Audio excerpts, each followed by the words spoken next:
So hey guys, welcome to my YouTube channel NTCS Job Assam. So guys, যেহেতু SSCG 2025 বাবে physical date two আহি গৈছে, physical date notification ওলাই গৈছে। তো কোন তাৰিখৰ পৰা কোন তাৰিখলৈকে ষ্টাৰ্ট হ'ব, এটা বহুতৰ মাজত মানে এটা কোৱেশ্চন চলি আছে যে ফিজিক্যাল আৰু মেডিকেল আৰু ডকুমেন্ট ভেৰিফিকেশন একেলগে হ'ব নে নাই। তো বহুতৰ মাজত এনেকুৱা কনফিউজন চলি আছে, কাৰণ ইউটিউবত আপোনালোকে অলৰেডি পাই গৈছে। ভাবিতো আপোনালোকৰ কাৰণে এইটো ভিডিওটো জনাইছো, কাৰণ এইটো ভিডিও ফুল এক্সপ্লেইন কৰিম যে এইখন ৰিয়েল না ফেক। তো এইটো যে জনাম, গতিকে ভিডিওটো একদম হেগলৈকে চাই থাকক, সবচেয়ে গোটেইখিনি গম পাব। আৰু যদি চেনেলটো নতুনকৈ আহিছে, চেনেলটো সাবস্ক্ৰাইব কৰি ঘণ্টা বটনটো অল প্ৰেছ কৰি দিব। আৰু ইনষ্টাগ্ৰামত যদি ফলো কৰা আপোনালোকে ইনষ্টাগ্ৰামত ফলো কৰি দিব, ইয়াতো আহিছে ডেছক্ৰিপশ্যনতো লিংক দিয়া আছে। আৰু হোৱাটছএপ গ্ৰুপত যদি জইন হ'লে আপোনালোকক হোৱাটছএপ গ্ৰুপত জইন হৈ ল'ব, তাতে আপোনালোকে আপডেটখিনি পাই থাকিব হোৱাটছএপ গ্ৰুপটোত। তো গতিকে এতিয়া আপোনালোকক জনাই আছো যে মানে ফিজিক্যাল ডেটটো আহিছে, যে সেইটো মানে কি 20 তাৰিখৰ পৰা যিহেতু ষ্টাৰ্ট হ'ব, যে 20 আগষ্টৰ পৰা 11 ছেপ্টেম্বৰলৈকে ষ্টাৰ্ট হ'ব। আপোনালোকে ইয়াত সাইডত আহি আছে নটিছখন, এইখন মানে গোটেইখিনি দিয়া আছে। তো গতিকে যেহেতু ইয়াত মানে কি SSCG 2025 মানে ফিজিক্যাল ডেটটো হ'ল 20 আগষ্টৰ পৰা। তো 20 আগষ্টৰ পৰা আপোনালোকৰ 11 ছেপ্টেম্বৰলৈকে। তো 11 ছেপ্টেম্বৰলৈকে, 20 আগষ্টৰ পৰা 11 ছেপ্টেম্বৰলৈকে হ'ব। তো গতিকে ইয়াত মানে কি গেপছ আছে, মিনিমাম আপোনালোকৰ 20 দিন বা 22 দিনৰ ভিতৰত মানে কি আপোনালোকৰ এইখিনি গোটেইখিনি হৈ যাব। তো এতিয়া আহিল যে বহুতে মানে কি ভাবি আছে যে যিহেতু 20 আগষ্টৰ পৰা 11 ছেপ্টেম্বৰত মানে কি যিহেতু ডেটটো হ'ব, তো এইখিনি ডেটৰ ভিতৰত ফিজিক্যালটো হ'ব। তো গতিকে এতিয়া বহুতে ভাবি আছে যে এইখিনি ডেটৰ ভিতৰতে মানে কি মেডিকেল আৰু ডকুমেন্ট ভেৰিফিকেশন কেনেকৈ হ'ব। তো চাওক, 20 আগষ্টৰ পৰা 11 ছেপ্টেম্বৰৰ ভিতৰত মানে এইখিনি যিহেতু হ'ব, তো ফিজিক্যালটো হ'ব। তো এইখিনি টাইমততো মানে কি হোৱাটোতো অসম্ভৱ, কাৰণ এইখিনি টাইমত মেডিকেল আৰু ডকুমেন্ট ভেৰিফিকেশনটো হোৱাটো অসম্ভৱ, কাৰণ একেলগে হোৱাটো ইমান সহজ নহয়। কাৰণ মিনিমাম যোৱা বছৰ চাওক, তো যোৱা বছৰ প্ৰায় 23 ছেপ্টেম্বৰৰ পৰা প্ৰায় নৱেম্বৰৰ মাহলৈকে গুচি গৈছিলে। তো তেনেকুৱা কথা। তো গতিকে প্ৰায় 1.5 মাহৰ ভিতৰত মানে কি গোটেইখিনি ক্লিয়াৰ কৰিছে। কিন্তু এই 20 দিনৰ ভিতৰত বা 20 দিনৰ পৰা 22 দিনৰ ভিতৰত কেনেকে মানে কি এইখিনি সম্ভৱ কৰিব, কাৰণ কিয় মেডিকেল আৰু ডকুমেন্ট ভেৰিফিকেশনটো একেলগেতো ইয়াৰ ভিতৰত মানে কি কৰিব নোৱাৰে, মেইন কথা। তো সেইটো কাৰণে ডকুমেন্ট ভেৰিফিকেশন আৰু মেডিকেলটো হয়তো সেপাৰেটলি হ'ব, কাৰণ ইয়াত এটা মানে স্পেলিং আছে যে সেপাৰেটলি, মানে তাতে বেলেগ বেলেগকে হ'ব বুলি দিয়া আছে, যে PET PST, তাৰপিছত ইফালে DME আৰু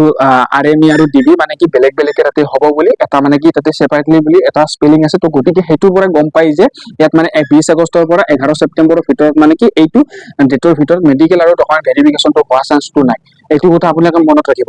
আৰু এতিয়া আহিল যে, কাৰণ এইবাৰ মানে চেণ্টাৰ 30টা কৰি দিছে, কাৰণ যোৱা বছৰ আছিল হ'ল 105টা চেণ্টাৰ আছিল। তো যোৱা বছৰ মানে 2024ত মানে কি 105টা চেণ্টাৰ আছিল, আৰু এইবাৰ 2025ত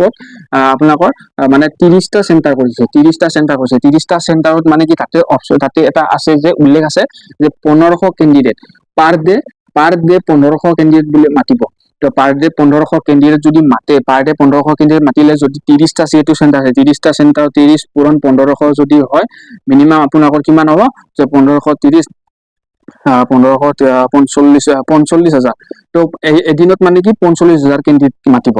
মানে এদিনত। তো এদিনত 45,000 কেণ্ডিডেট মাতিব। তো সেইটো কথা চাওক, যে 1500 কেণ্ডিডেট 30টা চেণ্টাৰ, মানে এটা চেণ্টাৰ 1500 কেণ্ডিডেট যদি মাতে কিমানখিনি হ'ব। আৰু 1500 কেণ্ডিডেটৰ ভিতৰতো কিছুমান কেণ্ডিডেট আছে যে 1000 কেণ্ডিডেটৰ ভিতৰত 1500 কেণ্ডিডেটৰ ভিতৰত 1000 জনে পাছ কৰিব, কিছুমান 1300 কেণ্ডিডেটো পাছ কৰিব পাৰে, কিছুমানতো 800 কেণ্ডিডেটো পাছ কৰিব পাৰে, মানে ফিজিকেল ডেটটো। তো গতিকে ইয়াত মানে কি 1500 কেণ্ডিডেটৰ ভিতৰত যদি 1000 কেণ্ডিডেট যদি পাছ কৰে, তো DME আৰু DB টো একেলগে মানে কি 20 আগষ্টৰ পৰা 11 ছেপ্টেম্বৰৰ ভিতৰতো ইমানটো সহজ নহয়। তো গতিকে এইটো কথা মনত ৰাখিব, DME আৰু DB হয়তো মানে চান্স যে আছে, 99% চান্স আছে, সেইটো হ'ল বেলেগকে হ'ব। এইটো কথা মনত ৰাখিব, কাৰণ এইকেইদিনৰ ভিতৰত যিহেতু ইয়াত মানে কি ডেটটো একদমেই কম টাইম আছে, যে 20 তাৰিখৰ পৰা 20 আগষ্টৰ পৰা 11 ছেপ্টেম্বৰৰ ভিতৰত যিহেতু টাইমটো একদমেই কম। তো গতিকে এইখিনি ডেটৰ ভিতৰত মেডিকেল আৰু DV হোৱা চান্সটো একদমেই নাই। এইটো আপোনালোকে ক্লিয়াৰ কৰক যে হোৱা চান্সটো নাই, কাৰণ 99% চান্স আছে যে সেইটো হ'ল বেলেগকে হ'ব। তো গতিকে এইখিনি কথা মনত ৰাখিব। আৰু মেইন কথা হ'ল যে আপোনালোকৰ এইবাৰ লগাব RFID লগাব। তো RFID মানে কি, আমাৰ অসমৰ কেণ্ডিডেট বিলাকেতো জানে যে RFID মানে কি, যে ইয়াত যিটো চেষ্টত মানে কি যিটো স্কেনাৰ থাকে, যে আসাম পুলিচত বা ফৰেষ্টত যেনেকে মানে ৰাউণ্ড কৰি যে দিয়ে, এই ৰাউণ্ড কৰি দিয়াৰ পিছত মানে কি ধৰক 400 বা 320 যেনেকে এটা ট্ৰেকত মানে কি 320 বা তেনেকে 400 যে থাকে। তো তেনেকে মানে কি ইয়াত সেইটো যিটো সেই থাকে, তো তাতে মানে কি RFID সেইটো যিটো স্কেনাৰ থাকে, সেইটো RFID সেইটোতো জানেই। তো গতিকে এইবাৰ RFID লগাব। RFID লগালে তেতিয়া মানে কি আগতে যদি হৈছিল যে 24 মানে 24 মিনিট পইণ্ট যদি 1 ছেকেণ্ডো যদি হৈছিল বা কিছুমান 5 ছেকেণ্ডো যদি হৈছিল তেনেকৈ মানে কি তেওঁলোকক পাছ কৰাই দিছিল কিন্তু এইবাৰ 24.01 ছেকেণ্ডো যদি হয় ডাইৰেক্ট এইবাৰ ফেল কৰি দিব মাইক্ৰ' ছেকেণ্ডতো এইবাৰ ফেল হৈ যাব তো গতিকে এইবাৰ বহুতখিনি টাফ হ'ব কাৰণ ফিজিকেলটো বহুতখিনি টাফ হ'ব এইটো কথা মনত ৰাখিব ফিজিকেল বহুতখিনি টাফ হ'ব সেইটো কাৰণে আপোনালোকে যিমানখিনি পাৰে সিমানখিনি কষ্ট কৰক যিমানখিনি পাৰে কাৰণ এতিয়া টাইম নাই যিহেতু আজি হ'ল 31 তাৰিখ 31 জুলাই তাৰিখ তো গতিকে কিমান দিন আছে বেছি দিনটো নাই গতিকে আপোনালোকে 20 তাৰিখৰ ভিতৰত যেটো হ'ব তো গতিকে আপোনালোকে মিনিমাম আৰু 20 দিন আছে আপোনালোকে এই 20 দিনৰ ভিতৰত আপোনালোকে যিমানখিনি পাৰে সিমানখিনি কষ্ট কৰক তেতিয়াহে আপোনালোকে কিবা নহয় কিবা এটা ভাল পাব আপোনালোকে ফল পাব তো গতিকে এইটো কথা মনত ৰাখিব যিহেতু এদিনত যেটো 1500 কেণ্ডিডেট মাতিব 1500 কেণ্ডিডেটটো ইমান সহজ নহয় তো গতিকে তাৰে ভিতৰত 1000 কেণ্ডিডেট পাছ কৰিব পাৰে হয়তো 800 কেণ্ডিডেট পাছ কৰিব পাৰে হয়তো 1300 কেণ্ডিডেটো পাছ কৰিব পাৰে সেইটো কাৰণে কৈছো তো গতিকে RFID লগাব সেইটো কাৰণে প্ৰবলেমটো বহুতখিনি এইবাৰ ফেচ কৰিব লগা হ'ব সেইকাৰণে যিমানখিনি পাৰে সিমানখিনি কষ্ট কৰক আৰু আপোনালোকে ৰাস্তাত ৰানিং কৰাতকে আপোনালোকে গ্ৰাউণ্ডত ৰানিং কৰক কাৰণ কি ঠিক গ্ৰাউণ্ডত আপোনালোকে দি দিব পাৰে গ্ৰাউণ্ডত যদি 500 মিটাৰকে যদি দিয়ে এটা ট্ৰেকত যদি 500 মিটাৰকে যদি দিয়ে 500 মিটাৰকে হ'লে 10টা মানে ৰাউণ্ড ঘূৰিব লাগিব 10টা ৰাউণ্ড ঘূৰিব লাগিব তেনেকুৱা কথা কিছুমান 10টা পাকতো হয়তো কিছুমান উল্টা পুল্টা হৈ যাব পাৰে মানে কি যদি গন্তিত যদি ভুল হৈ যায় তেনেকুৱা কথা গতিকে সেইটো কাৰণে আপোনালোকে গ্ৰাউণ্ডত যিমানখিনি পাৰে গ্ৰাউণ্ডৰ প্ৰেক্টিছ কৰক আৰু গ্ৰাউণ্ডৰ প্ৰেক্টিছ কৰিলে আপোনালোকৰ কাৰণে বেছি ফাইদা আছে কাৰণ ৰানিংটো ৰোড ৰানিংটো আপোনালোকে ডাইৰেক্ট চিধা কৰিব পাৰিব কাৰণ ইয়াত ৰোড ৰানিংটো ডাইৰেক্ট 7 কিলোমিটাৰ নহয় 10 কিলোমিটাৰো মাৰিব পাৰিব কিন্তু গ্ৰাউণ্ডত মাৰাটোহে মেইন কথা কাৰণ আসাম পুলিচ আৰু ফৰেষ্টৰ যেটো গ্ৰাউণ্ডতো দিয়ে আমাৰ মানে অসমৰ কেন্দ্ৰীয়বিলাকেতো গ্ৰাউণ্ডতে ৰানিং কৰে বেছিভাগেতো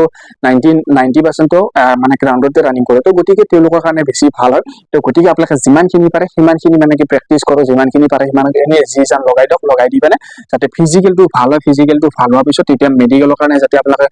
কোৱালিফাই হয় কাৰণ কিয় মেডিকেলত যিটো কাটঅফটো বেলেগকে মাৰিব মানে ফিজিকেল কাটঅফটো বেলেগকে মাৰিব মাৰাৰ পিছত এতিয়া মেডিকেলক লৈ যাব মেডিকেলৰ পিছত আৰু মানে ফাইনেল কাটঅফটো মাৰিব তো তেনেকুৱা এইবাৰ মানে কি আগতে দুটা কাটঅফতে হৈছিলে যে মানে ৰিটাৰ্ণৰ কাটঅফটো মাৰাৰ পিছত ফিজিকেলৰ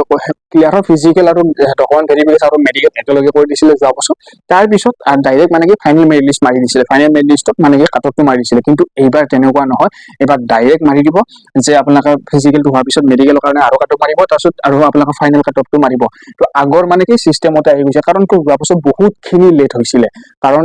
ছেপ্টেম্বৰৰ 23 তাৰিখৰ পৰা নৱেম্বৰৰ প্ৰায় 1.5 মাহ 2 মাহ ভিতৰত মানে কি এইখিনি কামখিনি কৰা হৈছিলে তো সেইটো কাৰণে মানে যেটো জইনিংটো বহুতখিনি লেট হৈছিলে তো সেইটো কাৰণে এইবাৰ মানে কি তেনেকুৱাকৈ নহয় তো গতিকে লিষ্টখনত এইটো যে তাতে দিয়া আছে সেইটো কাৰণে তথাপিতো ভিডিঅ'টো আপোনালোকক জনাই দিছো বুজাই দিছো ভালদৰে যে কেনেকৈ কি কৰিব লাগিব আৰু এইখন ফেক নহয় এইখন ৰিয়েলি হয় তো গতিকে আপোনালোকে যিমানখিনি পাৰে সিমানখিনি আপোনালোকে প্ৰেক্টিছ কৰক আৰু RFID এইবাৰ মানে কি বহুতখিনি এইবাৰ কিছুমানৰ কাৰণে ফাইদা আছে কিছুমানৰ কাৰণে লোকচান আছে তো গতিকে আপোনালোকে মানে কি যেটো এটা চেণ্টাৰত যেটো 1500 কেণ্ডিডেট মাতিব ইমান সহজ নহয় তো গতিকে আৰু এটা কথা মনত ৰাখিব মেডিকেল আৰু ডকুমেণ্ট ভেৰিফিকেশ্যন বেলেগকে হ'ব সেইটো আপোনালোকে 99% চান্স আছে তো গতিকে আপোনালোকে তথাপিতো আপোনালোকে এটা কাম কৰিব যে প্ৰিপাৰেচনটো চলাবই আপোনালোকে মানে ফিজিকেল প্ৰিপাৰেচনটো চলাবই আপোনালোকে মেডিকেলখিনিও আপোনালোকে প্ৰি মেডিকেলখিনিও কৰি ল'ব চিভিল হস্পিটেলত গৈ পিনে প্ৰি মেডিকেলখিনিও কৰি ল'ব পাৰিব তো গতিকে এইখিনি আছিল আৰু আপোনালোকে যদি কিবা সুধিব লগা থাকে আপোনালোকে কমেণ্ট কৰি সুধিব SSC জিডি মানে 2025 কেনেকৈ কি কৰিব লাগে বা ডকুমেণ্ট ভেৰিফিকেশ্যন কি চোৱা হয় বা কি ডকুমেণ্টছ লাগিব এইটো যে জনাম ভিডিঅ'টো তো ভিডিঅ'বিলাকত আপোনালোকে আহি থাকিব সকলোবোৰ ভিডিঅ' আপোনালোকে চাব পাৰিব এইটো চেনেলটোত গতিকে চেনেলটো ছাবস্ক্ৰাইব কৰি ঘণ্টা বটনটো অল প্ৰেছ কৰি দিব আৰু আপোনালোকে যদি হোৱাটছএপ গ্ৰুপত যদি জইন হ'লে আপোনালোকে হোৱাটছএপ গ্ৰুপত জইন হৈ ল'ব তো আজিলৈকে বাই বাই